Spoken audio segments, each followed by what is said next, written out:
Todos nós gostaríamos de viver em um mundo pacífico e harmonioso, não é mesmo? Um lugar onde as diferenças e características particulares e individuais fossem respeitadas, independente das suas orientações sexuais e identidade de gênero. Na discussão de hoje, vamos falar sobre o direito LGBTQIA+. Um dos objetivos fundamentais da República Brasileira, segundo a Constituição, é promover o bem de todos.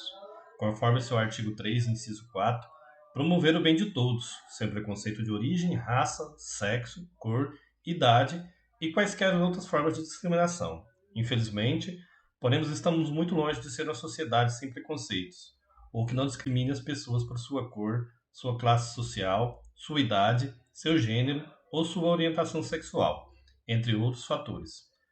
Muito embora tenha havido nos últimos anos alguns avanços em matéria de direito de família, o Brasil é reconhecidamente uma sociedade que discrimina e comete inúmeras formas de violência contra lésbicas, gays, bissexuais, travestis, transexuais e transgêneros.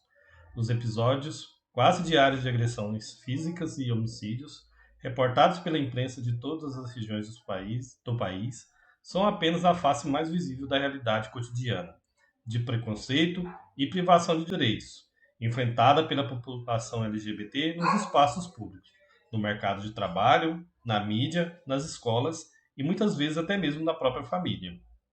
Segundo o relatório Mortes Violentas de LGBT+, no Brasil, do Grupo Gay da Bahia, no ano de 2019 foram registradas 329 mortes violentas de pessoas vítimas de LGBTfobia no país, sendo que 297 dessas mortes foram homicídios e 32 suicídios.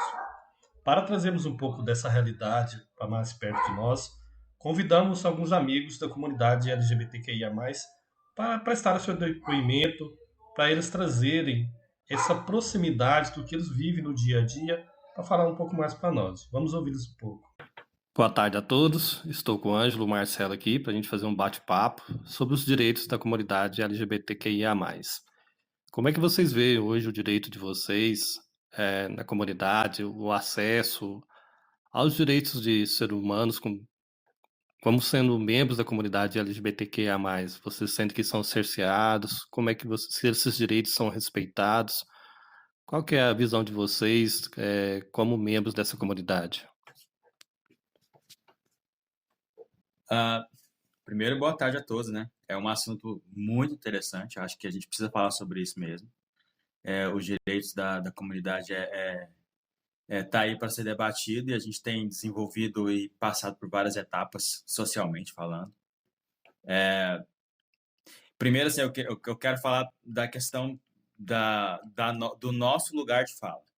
Eu acho que nós estamos num lugar de fala diferente de outras pessoas da comunidade. Porque nós falamos de um lugar que, até certo ponto, nós temos um certo privilégio. Primeiro porque nós somos um casal, nós somos universitários, a gente já tem graduações, que é diferente, que é um tipo de convívio, de comportamento diferente de outras pessoas que estão em outros lugares que não tiveram acesso ao estudo ainda. E a gente fala desse lugar.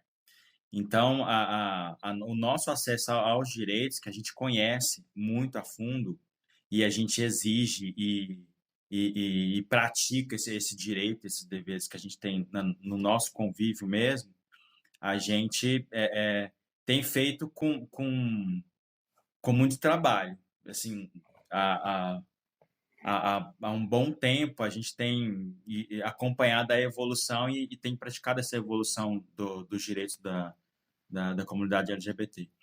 Mas a gente ainda sente uma certa dificuldade para poder exercê-lo, vamos dizer assim, né? Porque como a gente participou de várias etapas, né? Principalmente, vou falar de várias etapas em todos os sentidos, da questão do casamento, da questão dos direitos a acesso à saúde, a, a questão dos direitos econômicos também, né? Direitos do trabalho, tudo isso a gente foi acompanhando no decorrer, porque são lutas que têm sido acontecido com os nossos anteriores aí, mas são coisas que a gente tem exercido agora, né?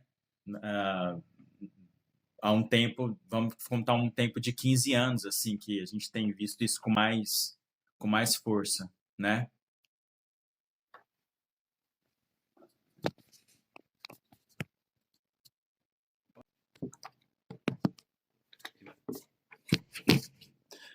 Boa tarde a todos e a todas e a todes. Eu vejo a questão do direito como qualquer outro direito do cidadão, porque ele precisa ser garantido, né, e precisa ser atendido.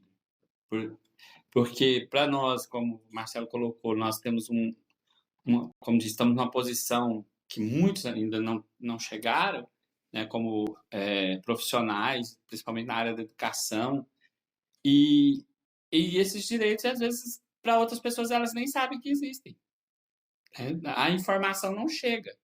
E principalmente nessa juventude que passa por esse momento aí de identificação, de saber o que quer, o que é, que orientação tem que... fica naquela dúvida. E, às vezes, o direito não chega até eles, principalmente pela falta de informação. Então, até nossos direitos como cidadãos, né, no geral, muitos de nós não sabemos qual que seriam esses direitos, né? E, às vezes, esses direitos não são garantidos da forma que eles se expressam. Ou por deficiência na informação, ou por deficiência de alguma aplicabilidade de algum órgão ou de alguma instituição que direciona isso. Então, eu, como professor, percebo, sim, lógico, com a leitura, né, de fora, mas percebo que tem jovens que enfrentam dificuldades por não conhecer os seus direitos, né? Vocês acham que essa falta de acesso à informação seria um preconceito para chegar a essas informações, para divulgar essas informações para essa comunidade? Vocês veem que, por exemplo, vocês são da educação. Essas pessoas que ainda não têm essa informação, porque essa informação ela não está, talvez ela está suprimida de alguma forma?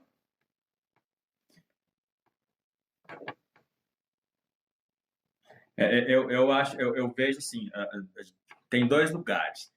Primeiro tem o lugar assim, nós estamos vivendo uma era que a informação ela está cada vez mais rápida. Então assim, a informação ela está para todo mundo, né? Só que a informação também ela tem um problema que ela depende desse acesso econômico. Porque por mais que eu tenha acesso à informação e ela está aí, nem todo mundo tem o maquinário para ter acesso a essa informação. Então, assim, muita gente vai ter informação através pelo cartaz ou vai ter acesso pelo jornal impresso, mas nem todo mundo vai ter acesso à internet, por exemplo. Vamos dizer assim. Eu estou falando assim, tentando trazer um campo maior de pessoas, né? Mas a informação está aí para todo mundo. Só que a forma como eu entendo aquela informação também é diferente. Porque às vezes eu vou dar um exemplo, por exemplo, do casamento. O casamento LGBT até um tempo, ele era feito só através do contrato social, que é aquele contrato que é da união estável, que foi o primeiro a ser aprovado há um tempo aí. E hoje foi aprovado o casamento civil, né? Só que algumas pessoas ainda não sabem que esse casamento civil já está aprovado para as pessoas LGBTs. Então, assim, elas ainda continuam fazendo esse contrato da união estável. Mas ainda enfrentam muitas dificuldades em vários lugares por interpretações errôneas. Por exemplo, de lugares que não aceitam esse tipo de união estável ou não aceitam o casamento civil ainda em determinados cartórios, a nível de Brasil. E quem quiser acessar pode ver várias reportagens que tiveram aí, pessoas que foram à mídia para poder reclamar. Então, assim, eu acho que a informação, ela está aí, mas ela também pode ser... A interpretação das informações também é um problema, né? E essas informações também elas podem passar por algum processo de, vamos dizer assim, de controle, né? Alguém pode também direcionar essas informações por interesses próprios, né? E também a gente, da questão do conhecimento e entender essas informações, por exemplo, como você falou, do casamento, né? Até que ponto eu entendo que o casamento, né, hoje está liberado, está autorizado, está, né, legalizado. Até que ponto as pessoas entendem? Porque aí vem também o processo de conhecimento, né? Que as pessoas não têm esse amplo conhecimento de entender uma própria lei que garanta para ele, por exemplo, o Estado é responsável para garantir a educação, né? E o dever do cidadão de ter acesso a isso e fazer cumprir. Mas muita gente, às vezes, nem cobra isso, acha que não, sei lá, leva para uma forma muito simplista demais, né? Então, algumas coisas ela fala assim, mas casamento hoje não precisa nem casar, né? Vai morar junto, para que fazer papel, né? Então já entra com uma certa assim banalização daquilo, não precisa disso, para que formalizar isso, né? Porque também não adianta nada, assim, a informação é importantíssima, mas não adianta nada eu ter informação É, se o Estado não garante o meu direito. Porque a ideia do garantir, é isso. ela é fundamental nesse processo. Porque senão, eu saio de casa, vou ao cartório para fazer um contrato. Se eu não sou acolhido naquele lugar enquanto cidadão e cumprindo ali o meu direito, né? Eu não sou acolhido, então eu tenho um problema ali. É, Né? Porque se uma pessoa não é acolhida, os outros também já não vão ser, e aí vira uma bola de neve. isso. Porque aí o meu direito não está sendo garantido. Porque aí eu dependo daquela pessoa que me atende ali. E aí é aquela pessoa que precisa entender que aquele lugar dela é para garantir um direito e não para fazer Para uma interpretação escolher. individual dela, né? Isso. Eu não concordo, É, não, mas é o direito dele de estar aqui. e muitas vezes por perceber essa barreira, eu deixo de exigir um direito que eu tenho. Isso. Aí, quanto menos eu exijo o meu direito, mais vão ser desrespeitados, né? Eles não vão ser cumpridos. Vira a coisa uma bola de neve, né? Você se exime de exigir aquele direito, e isso vai gerando, vamos dizer, um aspecto cultural que esse direito não existe, Isso. né? E realmente é essa figura assim de que das pessoas não ter o direito respeitado, né? Quando você procura o cartório, quando você procura qualquer outra instituição, não deixa nada de ser um preconceito, né? Isso. Então, a pessoa não tem informação que você tem aquele direito e também ela não tem o interesse, né, de estar buscando saber mais sobre aquilo. Então, você vê assim, fala de educação sexual na escola, mas a partir do momento que você começa a criar essa cultura de respeito, criar essa cultura de esclarecimento, as pessoas passam a ter mais essa informação, né? E é um contexto hoje que a gente vê que, tanto no direito LGBTQIA+, mas como outras disciplinas também, né? Acaba que prevalecendo o interesse do poder, da economia, né? Que acaba fazendo o quê? Que as pessoas desistam de buscar o direito, né? Eu vejo que tanto para essa disciplina específica do LGBT, mas como outras, as pessoas acabam que se eximindo, né, de exigir esse direito, né, que elas têm. Vocês já chegaram a passar por alguma situação que vocês teve que exigir esse direito, buscar assim, eu tenho esse direito, você está me cerceando ele, né, vocês estão me tirando ele? Vocês passaram por alguma situação já assim? Não. Assim, eu acho que tem muito a ver com a forma como a gente foi lidando com as coisas. Assim, a gente a gente ainda não teve problemas no sentido assim, de deixar de exigir o nosso direito antes que alguém nos podasse por isso. Então, acho que foi uma forma foi uma forma de sobrevivência, vamos dizer assim. Então, as pessoas, em vários lugares que a gente já foi, que precisou de desenvolver alguma coisa nessa linha, a gente já chegava muito sabendo do que era o nosso direito, não tinha uma conversa específica, mas a gente já chegava exigindo isso, né? Então, às vezes, isso um pouco inibia qualquer situação constrangedora. Porém, a gente já participou de algumas intervenções que tivesse que exigir esse direito para outras pessoas. Sim. assim, diretamente comigo ou com a gente, né? Nós dois no caso, nunca tivemos assim uma ação agressiva ou de impedimento de algum direito. Mas eu já presenciei situações assim, né, que eu fiquei constrangido e até mesmo retraído em tomar uma atitude, porque às vezes você não, é, como que eu vou fazer isso? É, principalmente no âmbito educacional, de um livro que os meninos liam, que fala de um casal homossexual que adotou uma menina negra. Aí a mãe, a mãe foi questionar esse livro, né? Uma mãe ou um pai, não me lembro direito, um responsável, né? Vamos usar assim. Questionou a leitura desse livro. E no outro ano o livro não foi mais adotado, né? E era um livro suave, tranquilo, que o autor escreveu, que ele escreveu a partir de uma história que ele ouviu, né?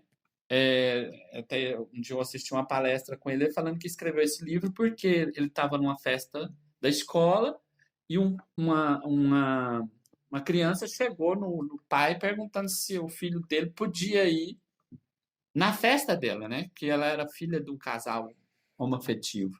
Então, aí o autor do livro ficou tão assim intrigado que ele resolveu escrever a história como uma criança tem que pedir, perguntar se a outra pode ir na festa dela. Então eu fiquei assim, meio assim, sem ação. O que eu faço? Né? Não é uma coisa diretamente comigo, mas eu só falei, olha, esse tipo de coisa é complicado, né? Porque é um livro, é uma leitura. E quando você impede ou deixa de falar sobre algo, a partir da minha visão, você está fazendo aquilo virar mais assim, criando tipo assim, um mistério naquilo, tornando aquilo assim como algo que é totalmente aversivo, parecendo uma coisa assim que vai fazer mal para as pessoas, né?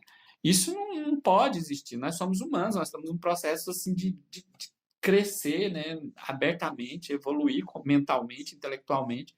E hoje o nosso mundo é diverso. Como você impede uma criança de conhecer e aquilo pelas suas concepções preconceituosas? Então, isso é complicado. Porque tem uma coisa interessante que quando você faz a pergunta, eu fiquei tentando refletir aqui assim, por que que com a gente é diferente? É. Mas eu acho que é porque quando você conhece o seu direito, você meio que limita aquela máquina para onde você vai exigir. Então aí você vai ficar dependendo de determinadas situações individualizadas.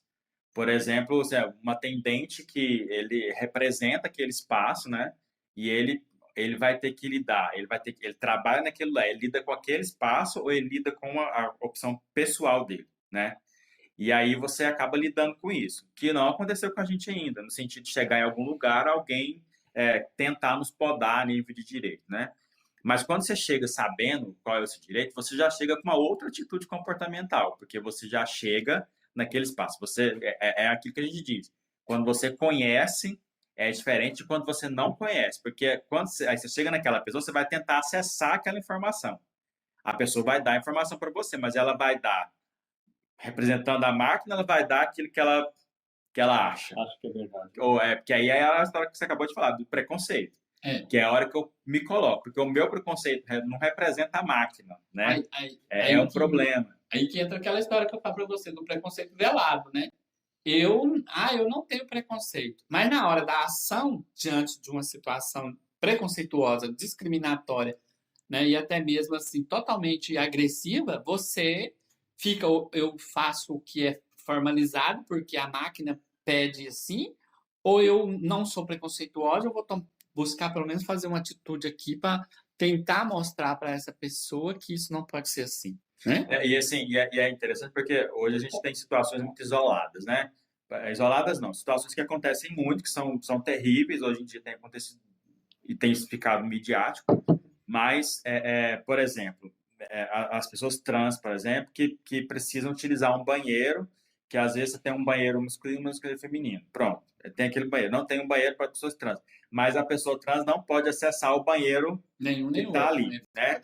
E aí a gente tem visto muitas situações assim. E cada vez mais, aqueles lugares estão sendo responsabilizados socialmente, que eu acho que é muito interessante isso que tem acontecido, de das próprias pessoas que frequentam o lugar denunciar aquele espaço, porque as pessoas não podem ter acesso a um banheiro porque são consideradas, aí é a história. É uma atitude individual ou uma atitude do estabelecimento, né? Eu vejo, né, que sobre isso, né, que é questão de usar as palavras certas. Porque se você ter o entendimento, né, o que é cada, chamar assim, pessoas desse contexto, quem que é trans, quem que é homo, quem que é gay, o que seja o termo mais apropriado, é, dá para segregar, dá para fazer essa separação sem causar esse constrangimento, né? Então é isso que a gente vem falando desde o início aqui. Acho que se a pessoa tem a informação correta, ela sabe se ela é trans, se ela é só homoafetiva, e o estabelecimento, qualquer local, tendo essa informação, ela tem condições de fazer essa separação sem causar constrangimento para quem que é hétero, para quem que é homo, para quem que é trans, sem criar nenhum problema. É isso que a gente está falando desde o início aqui, né? Se a pessoa tem a informação correta, a gente consegue colocar as palavras corretas para que realmente a gente possa cobrar, né, um estabelecimento que tenha o banheiro lá masculino ou feminino, né, já com essa característica que atenda à necessidade de todo mundo. Então, se as pessoas têm a informação realmente, o que é cada figura, cada pessoa, cada gênero, a gente consegue separar isso, né? E realmente é essa questão do preconceito, de ter a informação correta, né? Vocês, assim, têm um posicionamento que vocês têm acesso à informação, vocês têm um acesso econômico razoável, né? E isso te dá uma condição de vocês se posicionarem, né, para estar buscando o melhor direito para vocês, né? Eu vou trazer um caso que eu fiz uma conversa com um colega meu que é assistente social do CRAS. E ele trouxe que a maior dificuldade para as transexuais é o acesso à saúde, acesso às outras coisas. Para essas pessoas, quem é atendido pelo CRAS? É quem ganha menos de um salário mínimo. Então, se a gente olhar para isso aí, essas pessoas elas não têm acesso nem ao básico, né? Então, como é que você vai levar assim, uma informação para uma pessoa que não tem acesso nem ao básico, né? Então, eu vejo que o caminho mais apropriado é realmente essa disseminação da informação, que a gente utilize canais, né? Por exemplo, o contato do assistente social. Ele é uma pessoa que deveria estar preparado para levar essa informação, né? Da mesma forma, né? Vocês têm lá os alunos de vocês, aí levar essas informações. É que a gente consiga disseminar mais esses multiplicadores da informação correta, né? Porque hoje você tem informação demais, mas ninguém sabe qual é a informação correta, né? Então eu vejo por aí que é uma situação que a divulgação da informação correta, né, dessa questão da educação, ela é primordial para que a gente possa chegar mais a essas pessoas de baixa renda. E você fala especificamente das mulheres trans, e aí eu fico pensando que o Brasil hoje, por exemplo, é um dos países que mais mata as mulheres trans no mundo. E aí talvez seja bem equiparado com a violência contra a mulher, por exemplo. E aí, os direitos da mulher trans que tem seguido, que hoje foi incluído, né, no direito, nos mesmos direitos da violência contra a mulher, principalmente na Lei Maria da Penha. E aí é importantíssimo isso, porque quanto mais acesso à informação eles tiverem sobre os direitos, menos problemas a gente vai ter em relação a nível social mesmo, principalmente nesses lugares que são os lugares que são detentores de garantir esses direitos. E que é o que a gente tem visto muito pouco, principalmente nos interiores, que você não tem alas específicas para atender esse público das mulheres trans. Posso chamar alguém para entrar na roda? No vídeo? Tem acesso à informação, mas elas não conseguem ainda ter um olhar crítico para essas questões envolvendo movimento antirracista, LGBTQIAP+, e assim por diante. o que você falou que eu achei interessante é que o que me notou, na verdade, e que isso é muito importante no trabalho, pelo menos hoje, né, que a gente fala muito em lugar de fala, é que você se colocou no seu lugar de fala, que você não tem esse bloco social dentro da estrutura, né, da estrutura sistêmica social que a gente vive hoje. Então você não você não vive esse lugar de fala para poder vivenciar, né, experienciar o que nós experienciamos no nosso dia a dia. Eu achei muito importante essa fala só no começo por conta disso. Né? Você bem falou que você não está nas nossas peles, né? Então, isso é muito importante. Eu não sei se você está fazendo pesquisa ou se é um.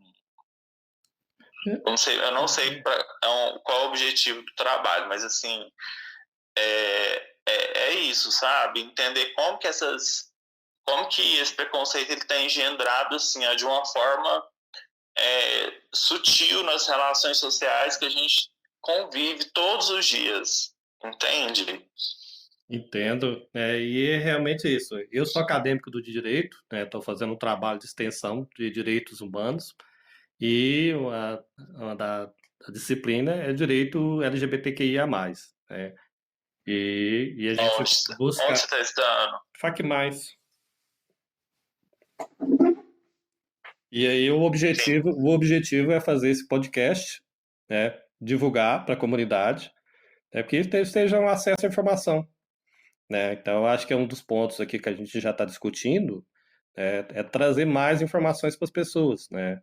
Tanto para quem não é da Sim. comunidade, né, como para da comunidade, porque acho que tendo mais esclarecimento, né, de todo mundo, a gente consegue, se não resolver, diminuir bastante, né, esses muros, esses obstáculos que a gente tem aí para as pessoas ficarem mais esclarecidas e ter o melhor acesso ao direito, né? Então, somos o país que mais matamos pessoas LGBTQIA+. E eu acho que o Brasil, agora, né, com a posse do Lula, eu acho que vai dar um up nesse processo, porque anteriormente a gente estava vendo essas coisas sendo cerceadas, né? O meu próprio trabalho de mestrado, ele foi, assim, atacado de uma certa forma, porque as pessoas são transfóbicas, elas são homofóbicas, elas são racistas, né? E é muito complicado você desfazer esses nós, passar por esse processo de desaprendizagem de preconceitos que vem lá da família, que vem lá da igreja e entra na sala de aula, por exemplo, que é o meu lugar social, né? E aí é importante a gente entender isso um pouco, sabe? Mas, assim, é um trabalho de formiga, eu acho. O Brasil vai demorar ainda. A gente foi institucionalizado o casamento entre pessoas do mesmo sexo, né? Então, todo cartório tem que fazer, mas o religioso não, né? Porque tem toda a questão histórica, bíblica, social, cultural, né? Mas é isso. Tentar fazer um trabalho de formiguinha mesmo, porque. E também fazer conexões, igual você me procurou, a gente faz uma conexão massa aqui, vai conhecendo mais pessoas. Eu, por exemplo, participava de um grupo de leitura lá na faculdade, que eu tive acesso a textos maravilhosos assim, sobre essas questões relacionadas a comunidade, né, ao antirracismo, movimento negro, o que é lugar de fala, que é muito importante isso, sabe? Eu não quero falar, tanto que na minha dissertação eu coloquei isso, eu não quero falar pelo meu pesquisado, eu quero falar em conjunto, porque a voz ele é importante. Ele não é um simples tipo, ele não é um simples entrevistado, ele está participando do trabalho como coautor, sabe? Então, assim, isso foi muito importante também para mim. Para ele também, porque foi uma forma de a gente desmantelar um pouco discursos que são muito conservadores. Dentro da escola, fora da escola, porque a escola não está imune ao que acontece fora dela, né? Então, assim, a gente acaba vivendo e vivenciando e vendo coisas que acontecem fora da escola, na escola, né? Com certeza, né? Essa do seu desse entrevistado participar do seu trabalho, ele vivenciar isso aí é muito importante, né? Porque ele vai entender que ele está sendo acolhido nesse trabalho, né? Esse trabalho é para ele. E o objetivo desse trabalho, que também é isso, né? A gente divulgar o máximo possível, não virar só uma entrevista, um bate-papo. Então, como você colocou, é um trabalho de formiguinha. E eu vejo assim que é o efeito caracol, né? Você começa da onde que você está e vai disseminando em volta, né? Para que isso possa quebrar esse estigma, né? Quebrar essa característica que o Brasil tem, né? O Brasil ele vem de escravatura, vem de militarismo, né? E aí acaba que hoje o Brasil, como você colocou, né, é um dos países que mais mata. Eu fiz uma pesquisa lá no grupo de gays da Bahia de tre- Adoro. 300 e, se não me engano, 367 pessoas da comunidade que foram mortas em 2019, né? 29 foram por suicídio, né? E o restante assassinadas, né? Então, para você ver o impacto que isso traz, né, para uma comunidade, né? É uma comunidade. Nossa, agora eu sou uma, assim. A gente tem que. Eu acho importante a gente delimitar o nosso lugar de fala, porque, assim, ó, por exemplo, você está me contando aí de 30 pessoas que foram mortas, de quantas se suicidaram? 300 e, se não me engano, 67 morreram total. E dessas 367, 30 foram suicídio. Pois é, e aí seria interessante, por exemplo, você jogar luz sobre esses dados e ver, por exemplo, se essas pessoas são cis, brancas, heterossexuais, qual a classe social que ela faz parte. Porque isso tudo influencia. Por quê, por exemplo? Por que eu estou te falando isso? Porque eu sou uma pessoa cis, branca, homossexual. Então, assim, eu tenho privilégios no Brasil, assim, na sociedade, que pessoas que estão, por exemplo, dentro estão encarceradas, né? São maioria negros, pobres, né? Estão ali, enfim.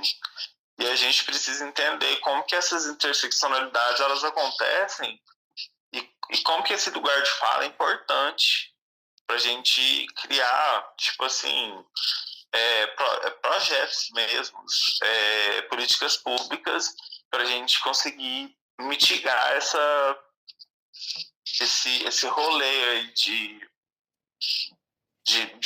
desinformação, né? Porque as pessoas, eu acho que elas não têm acesso à informação e ficam muito perdidas. Por exemplo, muitas pessoas me procuram perguntando a diferença entre sexo, identidade e gênero, sabe? Então não é uma coisa assim que está muito pouco explicada. Na escola a gente não pode falar disso porque senão a gente vai preso, né? Mas é importante, acho assim. Eu enfiei a cara mesmo, fiz uma pesquisa polêmica, porque eu queria, sabe? Eu queria tocar na ferida e falar disso um pouco, porque é muito importante. Muitas das vezes nós não somos escutados, né? nas nossas relações sociais, nas nossas relações, enfim, trabalho, familiar, por exemplo, entendeu? E assim, eu acho muito importante essas iniciativas. Meu sonho seria trazer essas, como fala na faculdade, esses núcleos livres para gente aqui no ensino médio, porque seria muito bacana. Mas assim, os pais não concordam, acham que é ideologia de gênero, enfim. Nem existe ideologia de gênero. Aí a gente informalmente conversa com eles, né? Cadê o Marcelo? Tá ali. Nossa, tá só curiando, né, Marcelo? Tá só coreano. É, Agora, o Matheus, você falou da questão da ideologia de gênero, né? O que é uma ideologia de gênero, né? O que é isso? Levantar bandeira? Ou eu defendo qual gênero? O que é gênero, né? Nesse sentido. Não, Né? eu esses dias conversava na fila da lotérica, porque eu fui pagar um negócio do meu pai. Aí uma mulher me perguntou se era professor lá do militar, né? Aí ela falou assim, mas você não dá aula de ideologia de gênero, não, né? Aí eu falei assim, moça, o que é ideologia de gênero? Você pode me explicar? Ela não sabia. Então, discurso é Ela ficou assim, repetitivo, ó. né? É papagaio de pirata. Eu escuto, eu repito, né? Eu não processo o que eu ouvi. Isso está acontecendo Aí muito. ela tava. Então, é um discurso copia e cola, sabe? É pior que eu Ctrl C, copio e Ctrl cola. V. É pior que eu copio e E aí, cola. tipo, Que eu ouço, é uma. repasso e imito opinião, né? O copia e cola, ele fica Sim, lá. sim, vai jogando pra frente, Isso. assim, sem conseguir reciclar, né, esse discurso para poder. Mas quem tem criticidade percebe no momento do ato que é uma mentira, né, uma falácia. Não existe ideologia de gênero. Uhum. Eu queria falar outra coisa, eu esqueci. O que você vê como maior obstáculo hoje para conquistar mais esse espaço, essa divulgação com mais clareza? Hoje, o que você acha que é o que causa mais entrave para vocês para fazer isso? Nossa, pergunta difícil.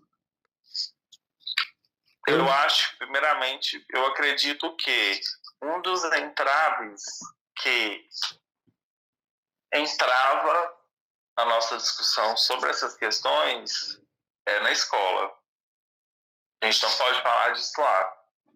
Então, por exemplo, eu estava vendo, só para fazer um parênteses aqui, o Parada Gay lá na Inglaterra, as professoras do jardim de infância levam as crianças da escola para Parada Gay, para a criança conviver desde a infância com a diversidade. Você entende? Então, começar na escola, porque a escola reproduz o que acontece fora da escola. Então, por exemplo, se a meta de uma travesti, a meta de vida de uma pessoa trans ou travesti é 35 anos, e o Brasil lidera esse ranking de pessoas que mais matam pessoas LGBTQIA+, a educação é uma forma, pelo menos da minha perspectiva, que pode desafiar esse... Obviamente, a gente também tem aparatos políticos agora, né? Jurisdição, crime, enfim. Mas, assim, acho que o trabalho de conscientização... Eu não vou entrar nessa parte de empatia, porque eu acho que está muito desgastado essa palavra. Mas, assim, um trabalho de educação, um trabalho de diálogo, um trabalho feito. A gente vai ter que enfrentar aqui no Brasil, né? Eu tô falando. a gente vai ter que enfrentar muitas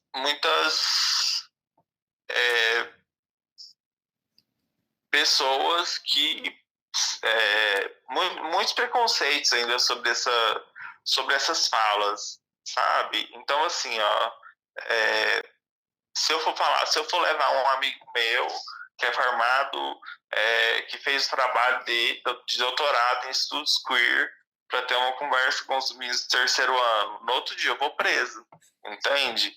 Então, esses obstáculos institucionais, sociais, esse preconceito, nossa, o tempo todo, assim, ó, eu tentando desconstruir. Só que sozinho a gente não dá conta, entendeu?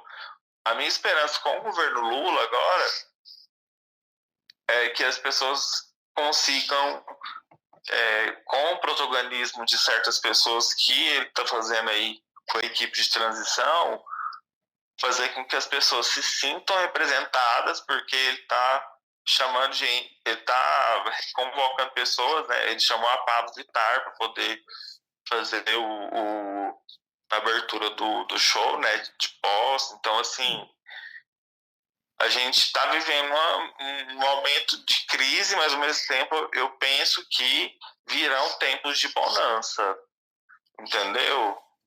E também tem coisas que envolvem religião, sabe? Esse rolê de é pecado, não sei o quê, você tem que casar, você tem que lutar contra esse sentimento, entendeu? E aí fica muito esse rolê, sabe? Eu sei, fica. Ainda é muito conservadorismo, né? E acho que a gente pegar aí a nova gestão que foi eleita, né? Se a gente pegar aí foi a bancada mais, assim, Conservadora da não, história. não, agora que foi eleita é a mais diversa, né? Porque você tem lá a trans que foi Tá, eleita. achei que você estava falando do Bolsonaro. Não, misericórdia. Não, mas eu falo agora, que foi eleita agora, né? Teve o deputado lá do Distrital, teve lá a de Minas, teve do Rio, então tem várias. é, na Assembleia Legislativa tem representantes da diversidade, né? Agora, assim, eu vejo isso como positivo e eu torço para que isso seja positivo, né? Sem querer entrar para um viés político, mas eu tive a conversa com algumas pessoas que deveriam ser representadas, né, por alguém assim da sua classe e não são, né? Por exemplo, negros, mulheres. Então, isso assim, acho que a gente tem que fazer esse trabalho de divulgação para realmente fortalecer a sociedade, porque de cima para baixo eu acho que não vem, não. Tem que ser da base. Isso tem que nascer do comunicado, como a gente, né, colocou aqui antes. Nós, na posição que nós estamos, a gente começar a quebrar essas coisas, né? Por exemplo, dentro do nosso trabalho em relação ao nosso direito, tem gente que sabe que se falar qualquer coisa para mim, para você e para o Marcelo, que agride nossos direitos ou vem de uma certa forma discriminatória, ele sabe que nossa reação não vai ser uma reação passiva de falar assim, ele está falando besteira. Ainda principalmente se for uma pessoa que representa algum nível, né? Dentro de uma instituição, dentro de algum lugar. Ele não vai abrir a boca para falar qualquer besteira pra gente, porque eles sabem o chão que eles pisam, né? Às vezes abusam muito daquelas pessoas que eles sabem que não tem conhecimento, né? Como você falou da mulher aí, ela que falou que dá aula de ideologia de gênero. O que é ideologia de gênero? Né? Para ela, e ela não saber, ela repete aquilo que ela ouve que alguém passou de forma, como se diz, lavagem cerebral, né? Ó, isso é isso, que faz isso, que aquilo faz isso. Tipo superstições que eram usadas antigamente para educar o povo ter higiene com as coisas, né? Então aí fica repetindo isso. Sim. Né? Sim, tem tudo a ver. Tipo, além de ser um movimento crítico da própria comunidade para poder colocar o corpo a corpo mesmo, assim, à fronte ali, para poder conseguir fazer pressão, para poder garantir direitos, né? Além da educação, a gente tem isso aí também, né? Não tem como fugir desse ato que é político, que ele não é só social, ele é político, entende? E tem uma coisa que eu acho que é importante, eu acho que a educação é uma parte disso, né? Ela é um pedaço desse processo. Porque eu acho que mais do que isso, é como os nossos comportamentos sociais têm influenciado, né, na garantia desses direitos, eu acho. Porque se a gente for analisar esses 10 anos aí para trás, a gente já conseguiu muita coisa. E assim, sempre através de pessoas que entendiam que aquilo era um direito. E passou a ser direito, né? A gente comentou agora aqui do casamento, que antes era feito só pela união estável, agora hoje você pode casar no civil como qualquer outra pessoa. E isso garantiu um monte de outras coisas também, inclusive de fazer financiamentos enquanto casal, de poder comprar casa enquanto casal, todas essas coisas que estão juntos, né? Mas eu acho que o mercado também tem influenciado muito nisso. Porque o mercado antes que tinha uma visão muito eurocêntrica, né? Era o branco, a mulher loira, aquela coisa toda. Hoje está entendendo que essa diversidade é importante para o mercado. Não que isso seja ruim, mas eu acho que seja bom, não que seja bom, mas eu acho que contribui muito para que as pessoas comecem a observar essa questão do direito também. Eu tô lembrando aqui agora daquela propaganda do Boticário ou da Natura, não tô lembrado qual delas foi a primeira que colocou os casais diversos, né? Ali. E aí eu acho que aquilo e a insistência de colocar no ano seguinte foi importante, porque outros também começaram a fazer a mesma coisa e a sociedade teve que entender aquilo e aí adquirir aquilo. E hoje você vê que não é polêmica mais. Vira polêmica no primeiro, depois que as pessoas começam a entender aquilo. Eu acho que isso é importante também. Eu acho que em todos os lugares, não só na educação, mas em todos os lugares, essa informação precisa garantir. Por quê? Porque o Estado precisa garantir que existe esse direito. Né? Porque ele é o responsável para que isso aconteça. E, Marcelo, eu acho importante a gente também entender que... esqueci o que eu ia falar, mas eu vou lembrar. eu acho eu acho importante, lembrei. É porque eu tomo muita maracujina. É muito importante a gente também ter um olhar crítico sobre como essas empresas estão pegando a bandeira LGBT para poder ganhar mais, para poder vender. Você entende? Eu acho muito interessante fazer a abordagem dos casais, enfim. Mas eu acho que a gente também tem que entender que é um rolê que está envolvendo esse capitalismo, está envolvendo essa questão econômica, esse empreendedorismo, sabe?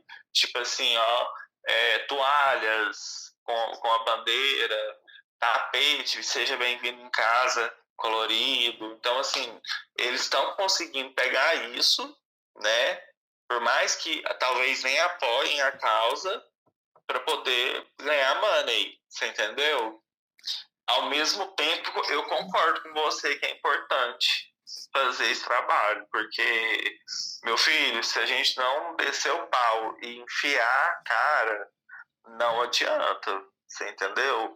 Não adianta, assim, ficar esperando. Eu acho que não adianta esperar muito, mas ficar esperando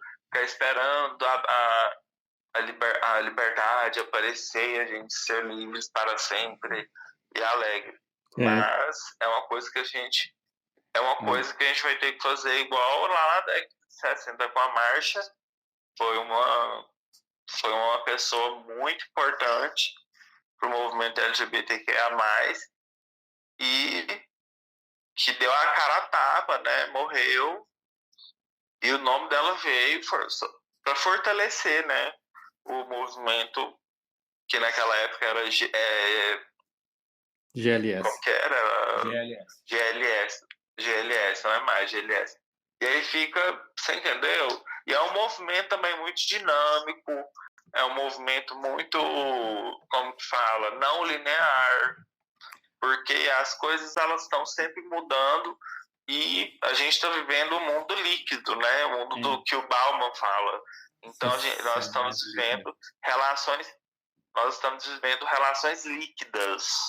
Então, as nossas identidades, por consequência, elas são líquidas também.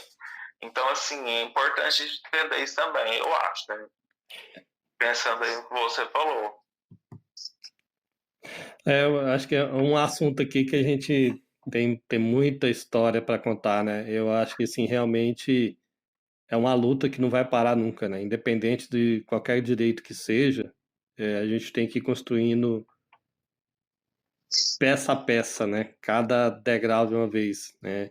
E acho que a proposta realmente é essa, né? Que a gente crie essa divulgação para que mais pessoas tenham acesso a essa informação e mais conhecimento do seu direito. Eu queria que você deixasse aí um recado, uma mensagem, um ponto aí que você acha que é importante aí para esse pessoal, que eles possam estar se orientando, se informando mais. Esse vídeo vai ser exibido? Não, vai ser só o áudio. Eu vou fazer um podcast dele e vou divulgar. Ah, tá. Não, Pode ficar tranquilo, assim, os seus direitos serão respeitados. é que meu cabelo tá feio. Não, pode ficar tranquilo. Que cabelo? Pode colocar meu nome. Tá, Matheus Utim, tá? tá ok.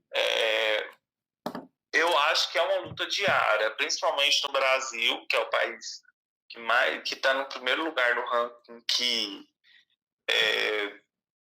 lidera, né? Está no primeiro lugar no ranking que ele lidera o ranking, né? Estou repetindo 3 vezes, mas o Brasil ele lidera o ranking de países que mais matam pessoas LGBTQIAPN+. Então, primeira coisa, investimento em educação, porque a educação para mim é a sala de aula, na verdade, né? Porque quando fala educação para mim, eu penso muito outras coisas, mas pensando o chão da sala de aula. O chão da sala de aula ele é muito potencial para a gente pensar muitas coisas, para a gente desestabilizar muitos preconceitos, muitos discursos que são